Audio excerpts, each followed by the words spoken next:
Sleep 2 Business Genius, Business History, Fact Number 25 of 107-minute read. The Panic of 1837.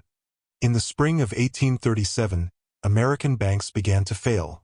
Credit dried up. Businesses collapsed. Unemployment soared. It was the worst economic crisis the young republic had yet faced, and its causes, reckless lending, speculation, and the sudden withdrawal of easy money, would be repeated in crises for the next 2 centuries. By Sleep to Business Genius, Business History, United States, 1837. A market in freefall, the crash of 1837 that wiped out banks, businesses, and savings, and wrote the first chapter of America's long history with financial crisis. Let your breathing slow, and follow a crisis back to its beginning. The United States in the early 1830s is intoxicated with optimism. The country is expanding rapidly westward. Land is being surveyed and sold at a furious pace. Banks are springing up across the frontier states, many of them chartered with minimal capital requirements and almost no regulatory oversight. They are lending freely to land speculators, to cotton planters, to anyone with a scheme and a signature. The money they are lending is mostly not real money. It is banknotes, paper promises to pay gold or silver on demand, issued by the banks themselves, often backed by only a fraction of the metal they claim to represent. As long as everyone believes in the notes and no one asks for gold, the system works. When faith wavers, it collapses.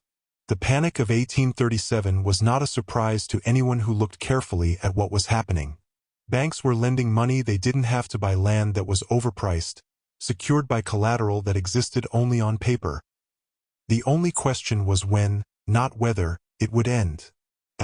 The Seeds of Crisis. United States, 1830s, how the boom was built. Several forces converged to create the conditions for the Panic of 1837.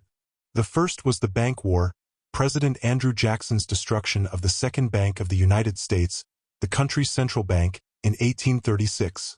The bank had served as a check on state banks' lending. By accumulating their notes and periodically demanding redemption in specie, it forced them to maintain some relationship between their note issue and their gold reserves. Without it, state banks could lend almost without limit. The second was land speculation. The federal government was selling vast tracts of western land, and speculators were buying on borrowed money, confident that rising prices would cover their debts. At the peak of the boom in 1836, land sales were running at 20 times their level a decade earlier. The volume was sustained entirely by bank credit. Money with Wings, the Specie Circular. In July 1836, President Jackson issued the Specie Circular, an executive order requiring payment for government lands in gold or silver rather than paper banknotes. The aim was to cool the land speculation boom. The effect was to trigger a sudden demand for specie that the banks could not meet. When banks could not provide gold, confidence in their notes collapsed. The Specie Circular did not cause the Panic of 1837, the underlying lending excesses did, but it lit the fuse.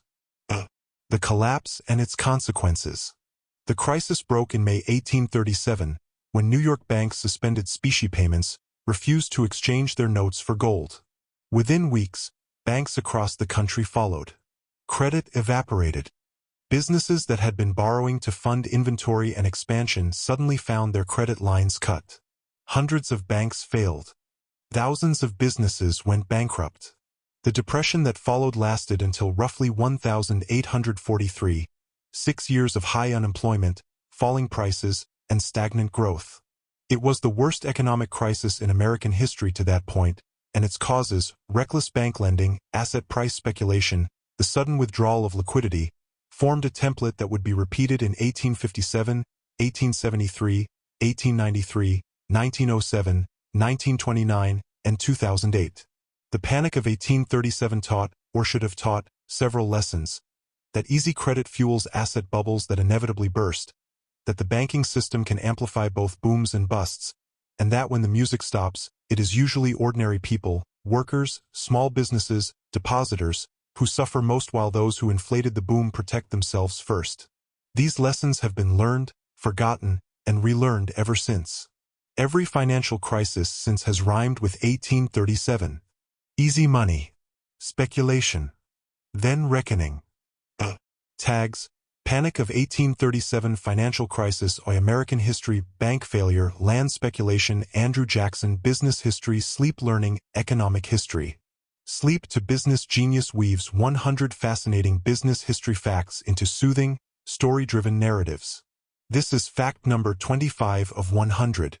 Part of 100 Facts About Business to Fall Asleep To, available as a full narrated video on YouTube.